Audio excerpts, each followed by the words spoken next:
Good morning students. I am Archana Gupta, your accountancy lecturer. और आज accountancy में हम पढ़ेंगे हमारी अकाउंटिंग इक्वेशन, जिसे हिंदी में बोला जाता है लेखांकन समीकरण। लेखांकन समीकरण ये कहती है कि डेबिट और क्रेडिट दो चीज़ होती है हमारी अकाउंटेंसी में, और वो क्या होती है? इक्वल। इसको इक्वल करने के लिए कि दोनों के जब टोटल आएंगे, अमाउंट आएगा तो वो इक्वल आएगा, और इक्वल करने के लिए वो बताता है कि असेट्स बराबर कैपिटल प्लस लायबिलिटीज। असेट्स को हिंदी में बोलते हैं संपत्ति, और कैपिटल को पूंजी, लायबिलिटी मतलब होता है दायित्व। जितनी भी आपकी संपत्ति है वो आपकी पूंजी और दायित्व के बराबर होती है, ठीक है। जैसे एक एग्जाम्पल ये है कि मान लीजिए आज मेरे पास 20,000 रुपये हैं, तो मैं 20,000 रुपये के दायित्व से ज़्यादा का 20,000 के, अगर मेरे पास आज कैश अगर मेरे पास 20,000 है तो क्या मैं 20,000 से ज़्यादा खर्च कर सकती हूँ? नहीं।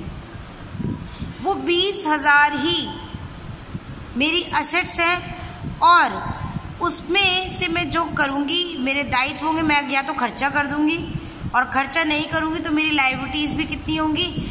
उतनी अमाउंट जितना मैं पे कर सकती हूँ। मेरी संपत्ति, कोई भी अगर मुझे उधार देता है तो इतना उधार कोई भी नहीं देगा कि उसका पैसा वसूल ना हो सके। उतना ही उधार मिलेगा जितनी मेरी संपत्ति है। तो इसलिए ये क्वेश्चन बोलती है लेखांकन समीकरण, जो दोहरा लेखा पद्धति पर आधारित है, कि डेबिट और क्रेडिट दो चीज़ें होती हैं और दोनों का बैलेंस कैसा आता है? इक्वल। दोनों का टोटल कैसा आता है? इक्वल।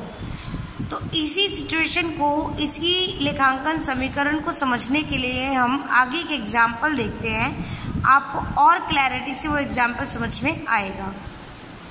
लेखांकन समीकरण हमें ये बताती है कि व्यवसाय की जितनी भी संपत्तियां हैं वो उसकी कैपिटल प्लस लायबिलिटीज़ के इक्वल है, उससे ज़्यादा नहीं, ठीक है। तो ये हमारी डेबिट और क्रेडिट दोनों पार्ट का जो टोटल है उसे समझाती है कि डेबिट और क्रेडिट दोनों इक्वल कैसे होते हैं।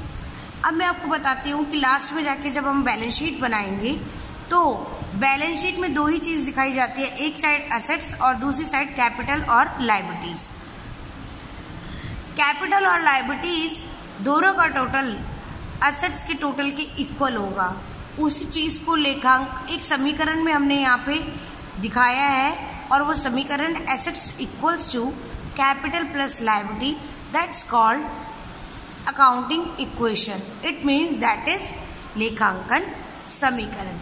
अब हम देखेंगे कि एक एग्जाम्पल की लेखांकन समीकरण को आप कैसे समझ सकते हैं। सीधा सीधा आप एक ये देखिए एग्जाम्पल।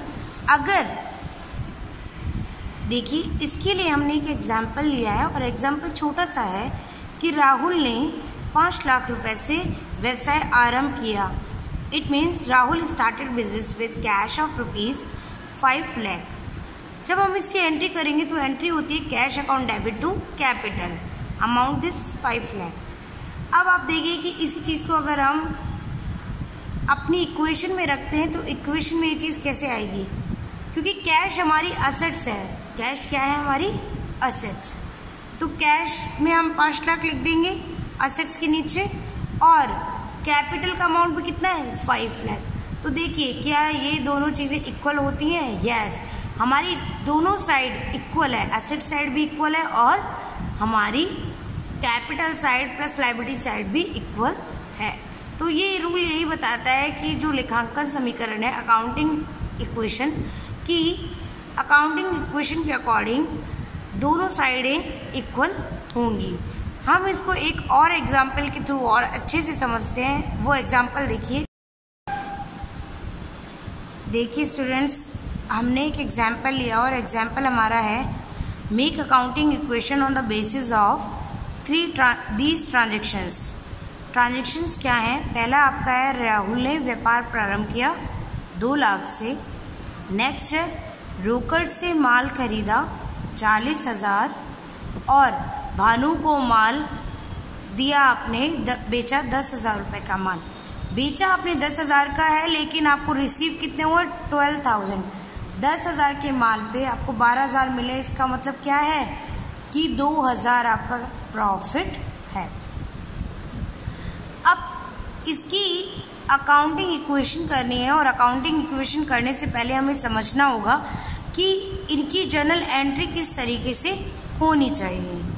देखिए, मैंने इन अकाउंट की, इन ट्रांजैक्शंस की जर्नल एंट्री की है, और जर्नल एंट्री क्या होगी? फर्स्ट, व्यापार प्रारंभ करने की जर्नल एंट्री होती है बेटा cash account debit to capital account. कितना हुआ? 2 लाख रुपया। नेक्स्ट है, आपने माल खरीदा कैश में, तो purchase account debit to cash 40,000। Next है, आपने भानु को माल बेचा है। यस, माल बेचा है भानु को, इसका मतलब क्या है? उधार में। अगर नगद होता तो हम क्या लिखते? कैश।